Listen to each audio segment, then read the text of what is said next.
Hello, my name is Suzanne Wallinga and I'm director of Museum Cobra in the Netherlands. And I'm very, very happy and proud to be here in Rabat because we have a really interesting exchange program where we're showing our collection of the museum, the Cobra Museum, here in Rabat. And I'm so grateful that we can do this because we have been working with Museum Mohammed VI already for 2 years. And I'm really excited because I just started as director 1 month ago. So this is actually the first time for myself that I see so many works of the collection together presented in an exhibition, which is an overview of Cobra art. Because my predecessor, the former director, Stefan van Rij, together with writer Abdelkader Benali, initiated this exchange where we first showed Moroccan artists in the Netherlands and emphasized the connection between Moroccan art and Cobra art. And I will explain to you what actually Cobra art is and why it is important that we show it here today. So Cobra is a movement of artists that was very influential in the Netherlands, specifically after the Second World War.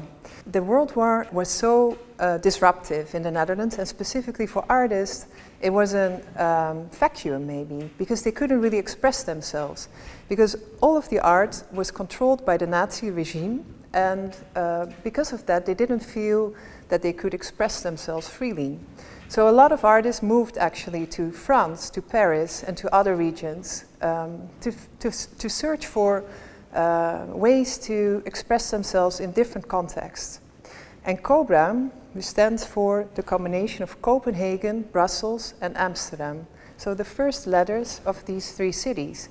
Because what happened at some point was that artists from these cities were meeting each other and trying to find new ways to express themselves. And they met in Paris and spent time together, worked in their studios, and discussed so many ideas artistically, philosophically, but also about society as a whole and what people should be doing, because they felt that everyone could be an artist and should express themselves freely. So in this exhibition, Cobra, a multi-headed snake, you have different sections where we focus on the inspiration for the Cobra movement, which came, for example, from the Danish, because in Denmark there was more freedom to express yourself because there was not that much influence from the Nazi regime.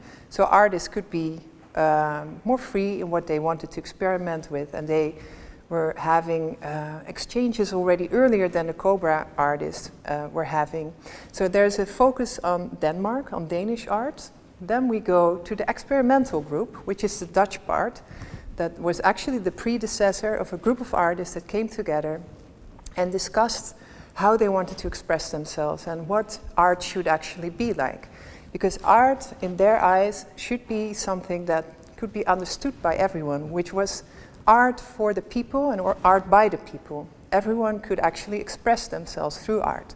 Instead of it being very elitist and conceptual, they wanted to express themselves through going back to children's drawings, for example, or thinking about art from different regions outside of the Western context. So they focused a lot on travels and going to different continents, for example, also to Africa and to Morocco, to Tunisia, different parts where they were inspired by local art. Then in the exhibition you see some focus on the artists that were very influential for the Cobra art movement. For example, Asger Jorn, who is here behind me, one of my favorites, I have to say. He was very influential for the Cobra movement because he was from Denmark. He made sure that the different groups of artists, so from the Netherlands, from Copenhagen, from Brussels, that they came together, mostly in Paris, and formed the movement in 1948. So Cobra was a movement that existed only for 3 years, between 1948 and 1951, so 3 years after the World War. And why is it so short? Because it was very explosive. There were many voices, that's why we call it Cobra. Cobra, a multi-headed snake, so a snake with many heads, many voices, many views from artists that were discussing and trying to find a new language, a Cobra language. But at the same time, there was a lot of disagreement sometimes. For example, when they were speaking about surrealism. So surrealism formed one of their inspirations, but it was also highly contested. Because surrealism, for example, makes use of écriture automatique, so writing or expressing yourself freely and automatically from your subconscious. And this is really important to understand, that the Cobra artists were also trying to express themselves freely, but not specifically from their subconscious or theoretically, but from their emotion, and freely and spontaneously trying to find new forms and new languages in colors, very vivid colors, in abstract ways of painting, but also referring, for example, to myth, to folk art, so specifically the Danish artists focus a lot on folk art, but also thinking about utopian ways of depicting society and what it could be. So Asger Jorn was also sometimes called the soul of Cobra, and this was because he was the initiator of the collaboration, together with Constant, Corneille and Appel, and also D'Autremont, Christian D'Autremont from Brussels. Important to understand is that in that time period, after the Second World War, like I said, in different countries, artists were trying to figure out what they wanted to do after the Second World War, how they could express themselves. And specifically for Cobra, there were a few groups, the experimental group in the Netherlands, the surrealist group in France, and also the Danish group of artists that came together, and Asger Jorn formed a very important initiator of that. They were publishing, they were writing together, they had a magazine, and they organized exhibitions. In the Netherlands, for example, the most important one was in 1949 at the Stedelijk Museum in Amsterdam. And every time when they showed together, there was always a controversy. They were always debating, and there was always something happening. So some people left the group, some people joined, and it was a very dynamic time period. So in the exhibition Cobra, a multi-headed snake, we have over 100 works from the Cobra collection. And like I said, there are different sections to the exhibition. So it starts with the Danish group, which actually inspired Cobra art because they were a bit earlier, a bit older also. And like I said, they didn't have that much influence from the Nazi regime. They could be a bit more free. So they already started working in a different way. Then we have the experimental group, which is actually the Dutch predecessor of the Cobra movement. There's a focus on different artistic positions or different individual artists. Also, both the time period they were active for the Cobra movement and a bit after, because Cobra was very, very influential in Europe. Specifically for the Netherlands, it's one of the most well-known avant-garde movements from the 20th century. Then the end of the exhibition also focuses on artists that are maybe on the edges, the outside of the Cobra art movement. So they're not considered Cobra artists, but they were very close. They also had exchanges in the studios, they had conversations, they showed their work together in different exhibitions, and there's also more of a focus on some female artists. So I really invite you to have a look at this group, which is called the Colorful Group. So Cobra, the most important thing to understand is that it's about collaboration, exchanges between different artists, and also discussions about how you could express yourself differently in material, in painting, in color, in form, and also in the topic of what you were depicting. And some of the most important artists are shown here, Asger Jorn and Constant. Behind me is Constant. And maybe it's nice to explain a little bit about his work so you understand why there's a discussion between the two.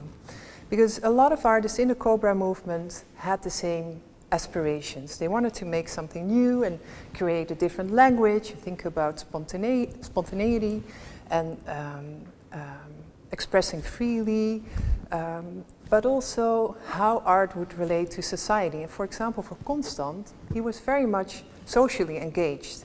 So for example, he was also looking at social realism and communist art. And this was a very heavy debate in the Cobra art movement, because different artists had different views on that.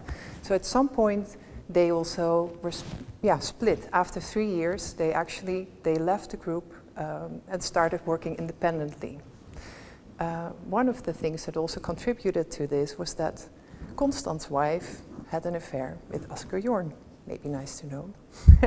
So they had an exchange, but also a debate about what art could be and what they wanted for the Cobra art movement. But Constant was also one of the founders, and specifically at the end of the Cobra art movement, he started turning to architecture and also thinking about different ways to express in painting, for example, how society should look like. And he is very well known for a project that is called New Babylon. And New Babylon is his view on society, where everyone could live in a utopian sort of state, where all kinds of functions in society are organized in a different way, so that there's time for the people to play, to act freely, and to live in a free way, like a homo ludens. We continue the exhibition with Karel Appel, one of the most important and most well-known Dutch artists from the 20th century, where my colleague Louise Wijnberg will explain you some more details about his practice. Je suis Louise Wijnberg et je suis historienne d'art et restauratrice d'art moderne et d'art contemporain depuis bien des années.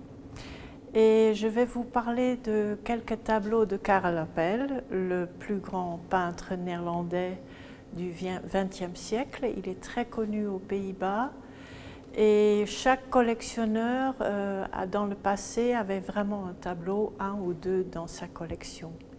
Ici, on en voit quelques-uns, et le premier des années 50, avec un soleil, des animaux, des enfants, bien le langage de Cobra, est très authentique. Ça me touche beaucoup, ce tableau, parce que tout est d'origine. La toile est d'origine, la couche picturale, mais aussi l'encadrement. La toile n'a jamais été restaurée et ou changé l'encadrement. C'est ce qu'on voit dans le passé souvent. Comme la toile d'à côté, il y a un gros encadrement de dorure. La pureté de la toile s'explique aussi par la couche très mince, parce que Karel Appel était encore très pauvre. Il n'y avait pas de matière et je pense qu'il avait trouvé un morceau de tissu et qui s'adaptait à un châssis qu'il a fait lui-même. Et on voit aussi qu'il a dessiné encore les ailes avec un crayon. À côté, au milieu, vous trouvez une toile de Karel Appel, aussi encore avec le même sujet, les enfants, les animaux.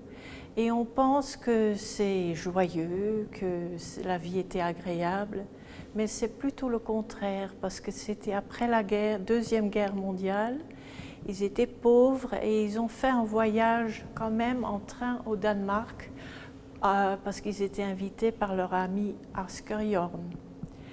Et sur les quais, dans les gares d'Allemagne, on voyait les enfants qui avaient très très faim, et avec des grands yeux. Et Karel Appel était très impressionné et on voit chaque fois ces grands yeux. De nouveau, quand on regarde en détail cette toile, on voit que ce n'est pas peint sur un lin de peintre. C'est une toile de lin qui est tissée chevron. Et c'est une toile qu'on utilise pour les draps peut-être, ou les tissus d'ameublement, ou comme des nappes. Donc, même s'ils étaient pauvres, ils étaient persuadés qu'il fallait peindre et qu'ils trouvaient les matériaux où il fallait. Ils faisaient même la peinture avec la peinture d'intérieur. Karel Appel, Corneille et Constant étaient des grands amis au début et ils partaient tous les trois à Paris en 1950. Et ils vivaient dans un abattoir à Paris dans des conditions épouvantables, mais ça ne les dérangeait pas.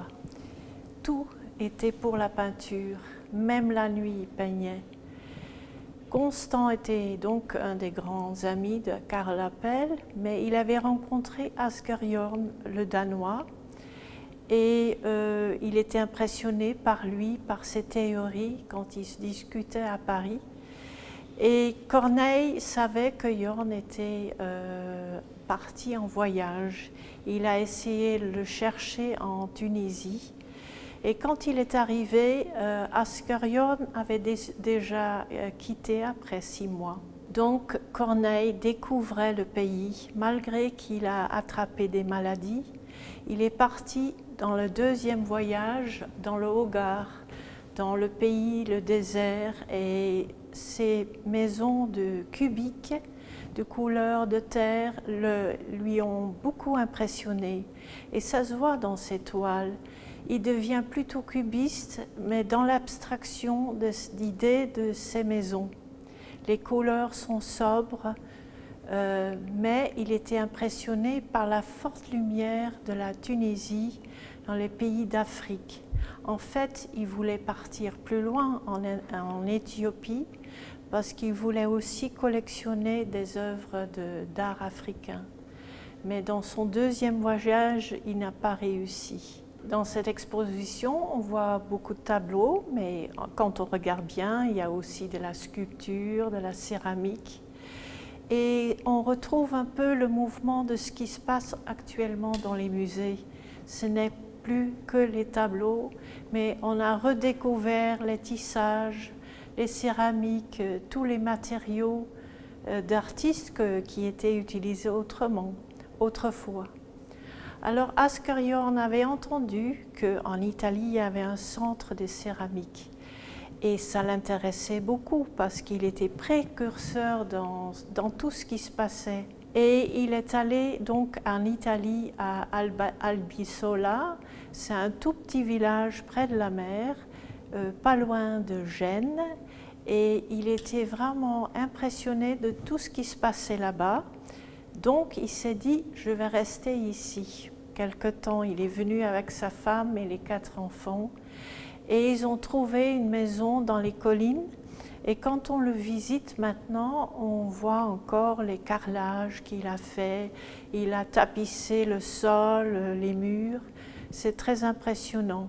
Mais il voulait le partager aussi avec ses amis Cobra. Donc il invitait Karl Appel, Constante, Corneille, et ils ont laissé tous des traces. Je voulais juste dire, pour terminer, ce mouvement de Cobra n'a pas malheureusement duré très longtemps. En 1951, il y a eu l'exposition en Belgique à Liège, et c'était la fin.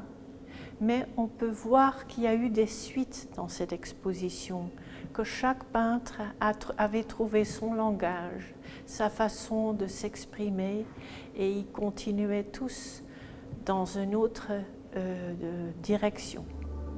Merci.